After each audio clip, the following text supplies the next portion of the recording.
क्योंकि तरारी के इनका वोटर लिस्ट में इनका नाम नहीं है। वोटर लिस्ट में नाम जुड़वाने के लिए फॉर्म 8 भरा गया। ये सब प्रावधान है, आप इलेक्शन अधिकारी से पूछ लीजिएगा कि आप 8A फॉर्म 8A भर के अपना नाम जुड़वा सकते हैं। नोएडा से जहां का नाम इलेक्टोरल रोल में है, वहां के डीएम ने नोटिफाइड करके जारी किया है कि यहाँ पर इलेक्टोरल रोल में ये है। जनरल साहब की पत्नी की डेथ हुई है 2020 में। उस समय तक वो बिहार के वोटर लिस्ट में थे, लेकिन पत्नी के डेथ होने के बाद वो नोएडा में रहते थे, तो उनका इलेक्टोरल रोल में नाम शिफ्ट हो गया, क्योंकि 24 में उनको वोट देना होगा। अब इसी को आधार बनाकर जिला प्रशासन या इलेक्शन के लोग उनको लड़ने से रोकना चाहते हैं, उसको देखा जाएगा। लेकिन इस तरह की चीज तो लोकतंत्र में आती ही रहेगी। आप व्यवस्था के सामने खड़े होइएगा तो जो वहाँ बालू माफिया है, जो हजारों करोड़ रुपया लूट रहा है, वो इतना आसानी से थोड़ी छोड़ेगा। लेकिन जब चुनाव के पीछे हटने वाला नहीं है। जनरल साहब वहाँ खड़े हैं, प्रशांत किशोर यहाँ नहीं लड़ रहे हैं, लेकिन प्रशांत किशोर का कोई भाई कोई सिपाही लड़ेगा और यहाँ पर राजनीतिक जमींदारी जिन लोगों का है उनका बोरिया बिस्तर समेटेंगे। उसी तरीके से तरारी से देश का इतना बड़ा जनरल बिहार का लड़का वहां से भूमि और बालू माफियाओं को उखाड़ कर फेंकेंगे। अगर उनको नहीं लड़ने दिया तो कोई वहां तरारी का लड़का लड़ेगा, लेकिन लड़ेगा जरूर। हम लोग पीछे नहीं हटेंगे, ये नहीं कहेंगे कि हमारा नामांकन कैंसिल हो गया। हम लोग लगे हुए हैं। कल या परसों तक निर्णय इलेक्शन कमीशन दिल्ली को देना है कि उनको लड़ने की अनुमति दी जाएगी कि नहीं। लेकिन आप जरा पत्रकार होने के नाते समझिए, बिहार का जो लड़का पूरे 75 साल के इतिहास में सिर्फ 2 ही लोग आज तक 22 चीफ ऑफ आर्मी स्टाफ बने हैं बिहार से, एक गवर्नर एसके सिन्हा और एक एसके सिंह। उस लड़के को आप चुनाव नहीं लड़ने दे रहे हैं। ये फर्जी का नियम लगा करके आप कहते हैं ये इसका इलेक्टोरल रोल में यहाँ नाम नहीं है, एक ये भरा गया है, कह रहे नहीं उसके दिन पास हो गया है।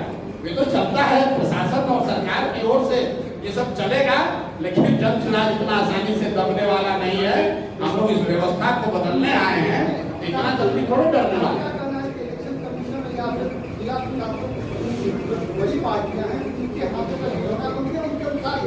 आप बताइए कि जो आदमी 22 चीफ ऑफ आर्मी स्टाफ है, क्या उसके नागरिकता पर शक हो सकता है? करोड़ के वो बच्चे हैं, वहीं से पढ़े हैं, वही सूरत स्कूल से हाई स्कूल किया है, क्या इस पर शक है? क्या उनकी जमीन उस गांव में नहीं है? क्या उन्होंने वहां इलेक्ट्रिसिटी बिल पिछले 1 साल से नहीं भरा है? क्या उनका राशन कार्ड नहीं है? सब कुछ है, इलेक्टोरल रोल में वहां नाम नहीं है, उसके लिए रोका जा रहा है। तो हम आप पर निर्णय छोड़ रहे हैं कि कौन किसको रोक रहा है।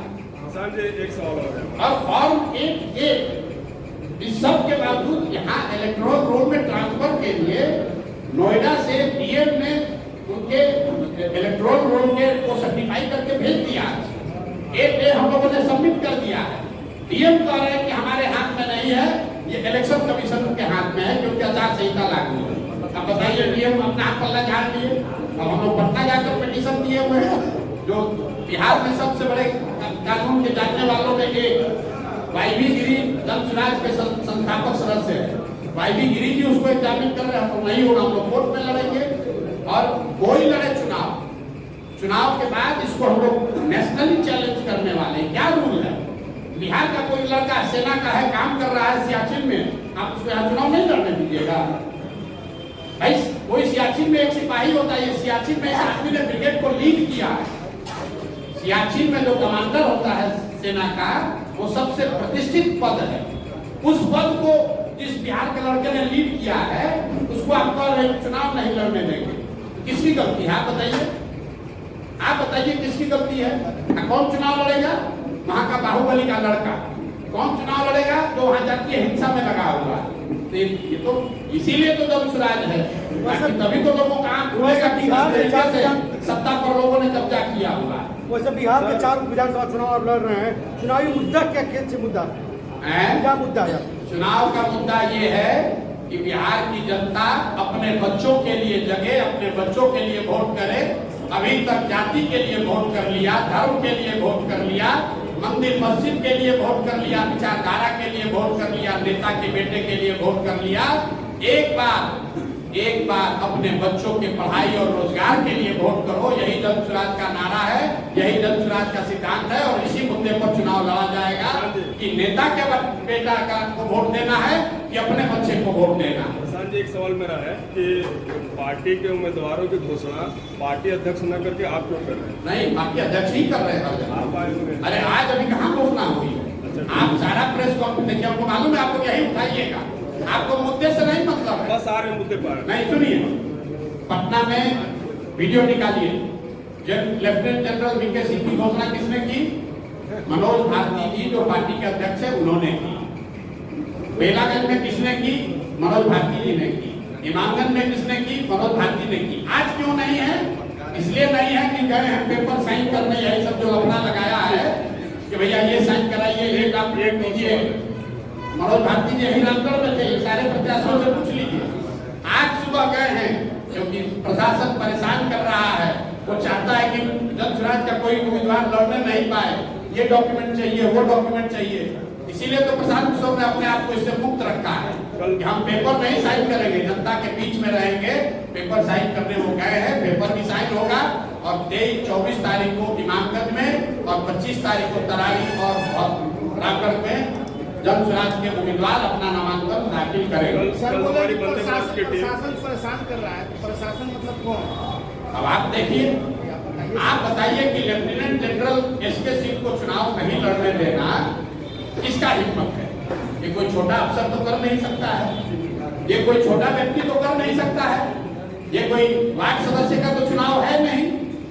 बिहार का इतना बड़ा बेटा अपने सब कुछ, अपने सुख सुविधा को छोड़कर बिहार के लिए लड़ने आया है, उसको आप चुनाव नहीं लड़ने दे रहे हैं। बालू माफिया के खिलाफ, बाहुबलियों के खिलाफ, तो कौन रोक रहा है? आपको छोड़ रहे हैं, आपके द्वारा जनता को छोड़ रहे हैं तय करने को।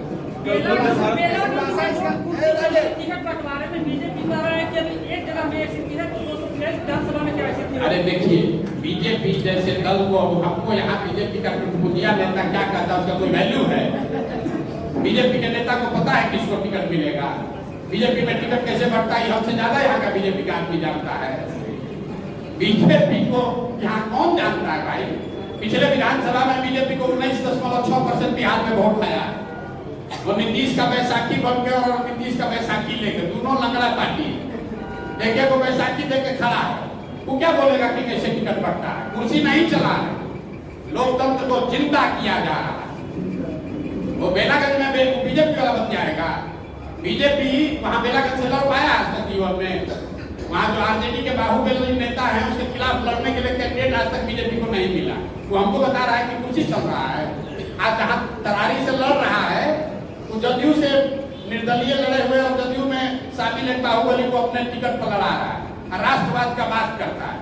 कि बीजेपी वाला सब राष्ट्रवाद का बात करने वाला, जरा पूछिए कि सेना के जनरल को नहीं लड़ने दे रहे हैं, जिसने भारत की रक्षा के लिए कुर्बानी दिया है 40 वर्ष, उसको नहीं लड़ने दे रहे हैं। और बीजेपी ने उम्मीदवार बनाया किसको? एक बाहुबली के लड़के को। तो चरित्र भी देख लीजिए, कहता है चाल चरित्र अलग है। चरित्र देखिए बीजेपी का, परिवारवाद का बात कर रहा है, उसको तरारी में कोई नहीं मिला। बाहुबली और बाहुबली का को भी नहीं, बाहुबली के लड़का को लड़ा रहा है और कहता है कि हम एकदम परिवारवाद हमारे खिलाफ है। वो हमको बोलेगा कुर्सी चल रहा है। कुर्सी चलने के बाद बेलागंज में कौन उम्मीदवार हुआ? जन स्वराज का प्रोफेसर खिलाफत हुसैन, जिसने 30 बरस बेलागंज में बच्चों को मैथमेटिक्स पढ़ाया है, अगड़ों को, पिछड़ों को, हिंदुओं को, मुसलमानों को। इस व्यक्ति ने वहां गणित पढ़ाया है 30 बरस। उस प्रोफेसर को हम लोगों ने उम्मीदवार बनाया है। जिस क्षेत्र के बारे में लोग कहते हैं कि 10 करोड़ रुपया चाहिए चुनाव लड़ने के लिए, वहां से एक साधारण प्रोफेसर को चुनाव लड़ा रहे हैं। तो आप लोग पत्रकार लोग भी कह रहे हैं प्रशांत किशोर से गलती हो गया, इसीलिए मैं बिहार का ये दुर्दशा है। कोई अच्छा आदमी खड़ा होता है तो आप लोग कहते हैं बिहार में नहीं चलेगा, तो न चलेगा तो इसी दुर्गति में जीवन भर आपको भी रहना पड़ेगा। बिहार की राजनीति में प्रशांत किशोर को इंटरटेनमेंट का साधन कहा जा रहा है। बढ़िया है, इंटरटेन होइए, मजा लीजिए। अगर जो लोग ये कह रहे हैं तो उनसे पूछिएगा कि उनके दल के जो आका हैं वो इसी इंटरटेनमेंट के साधन का इस्तेमाल करके इसी बिहार के लड़के से सलाह लेकर वहां पहुंचे हैं, नैया पार नहीं लगने वाली थी। न भाजपा का न नीतीश का। ये मालूम है ना आपको, हमको बताने की जरूरत नहीं है कि 14 में कौन उनको मदद किया, 15 में यहाँ नीतीश का कैरियर को किसने बचाया, न तो जहाज डूब गया था पूरा, मांझी जी लेकर भाग गए थे।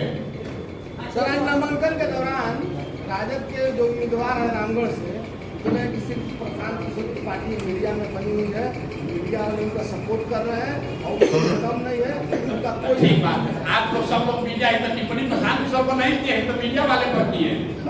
आप लोग को कितना लोग कम सुनिए, मीडिया पर बने रहे, मीडिया को समझ नहीं है।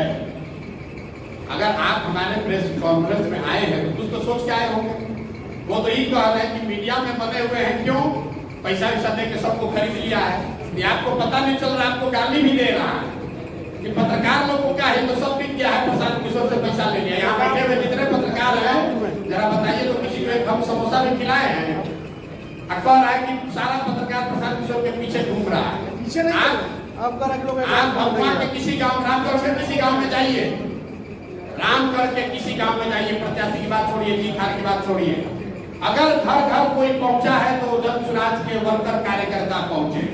क्या आपको मालूम है, आज अगर रामगढ़ के घर घर में, गांव गांव में कोई आदमी पहुंचा है तो जन स्वराज का वॉलंटियर पहुंचा है, जन स्वराज का कार्यकर्ता पहुंचा है, वो जगदानंद सिंह का लड़का नहीं पहुंचा है। लेकिन लड़ाई इसी बात का है कि नेता का लड़का नेता बनेगा कि रामगढ़ का लड़का नेता बनेगा, अभी पता चलेगा। अभी 2-3 घंटा चलाइएगा। एक सवाल ये है, अभी जैसे आपने कहा है कि 5 उम्मीदवार यहाँ पे हैं, प्रेस कॉन्फ्रेंस में अभी आप अनाउंस नहीं कर रहे हैं, कल के लिए आपने कहा है कि व्हाट्सएप पे नाम चला जाएगा। या आके मनोज जी अनाउंस कर देंगे, कहे कि भाई साहब बोल रहे हैं कि अध्यक्ष को अनाउंस करना, हम अनाउंस कर देंगे। तो आप लोग अभी तुरंत कहिएगा कि उम्मीदवार प्रशांत किशोर को रिमोट कंट्रोल से चलाएंगे। लोग बोलेंगे कि रिमोट कंट्रोल। हाँ, लोग बोलेंगे ना, इसीलिए ना नहीं कर रहे हैं, हमको पहले से मालूम है। सवाल ले लीजिए उसमें बता दीजिएगा। जैसे आपने कहा कि 5 उम्मीदवार को अभी आप लेकर बैठे हुए हैं कि ये मजबूत दावेदार है रामगढ़ जी, तो कहीं आपको ये डर तो नहीं है कि बेला का जो घटना घटी है, अगर प्रेस कॉन्फ्रेंस में अगर अनाउंस कर देंगे तो रामगढ़ में भगवान भी ये घटना घटी। अरे भाई, ये 500 लोग सामने खड़े हैं और बेलागंज में, सुनिए, बेलागंज के प्रेस कॉन्फ्रेंस आपने देखा है, यहाँ 500 लोग, 500 उम्मीदवार, आप लोग कुर्सी चलने को इतना बड़ा बात बता रहे हैं। अभी तक तो आप लोग कर दे जन स्वराज को कोई पूछिए नहीं रहा है, और जन स्वराज का टिकट पाने के लिए अगर लोग कुर्सी चला रहे हैं तो यही बता रहा है कि जन स्वराज की ताकत है कि नहीं। अरे भाई, इतना तो समझिए, 10 दिन पहले पार्टी बना है, उस पार्टी का टिकट पाने के लिए लोग कुर्सी चलवा रहे हैं। और जब बेलागंज के प्रेस कॉन्फ्रेंस में कोई कुर्सी नहीं चला, जहां चर्चा चली है वहां समर्थकों ने कुछ हल्ला गुल्ला किया होगा, उसमें क्या लोकतंत्र अभी नहीं। अगले 1 साल में हर जन स्वराज की मीटिंग में कुर्सी चलेगा, हम पहले आपको बता देते हैं। लेकिन कुर्सी चलने के बाद जो चुन कर आएगा वो लोकतांत्रिक तरीके से चुन कर आएगा। हमको अपने परिवार के आदमी को बनाना है तो कुर्सी नहीं चलेगा। राजद में क्या कुर्सी चलेगा? राजद के किसी कार्यकर्ता को हिम्मत है कि कुर्सी चला के कह दे कि हम उम्मीदवार होंगे? उसको तो मालूम है कि जगदानंद का परिवार ही बनेगा, लालू जी का लड़का ही बनेगा। तो आप बता दीजिए कि आप राजतंत्र में, परिवार तंत्र में भरोसा रखते हैं, वो ठीक है, कि जहाँ हल्ला गुल्ला हो, लोकतंत्र जिंदा हो, वो ठीक है, आप तय कर दीजिए। चलिए भैया, बहुत बहुत धन्यवाद। पार्टी के उम्मीदवार की घोषणा कल करी जाएगी। हम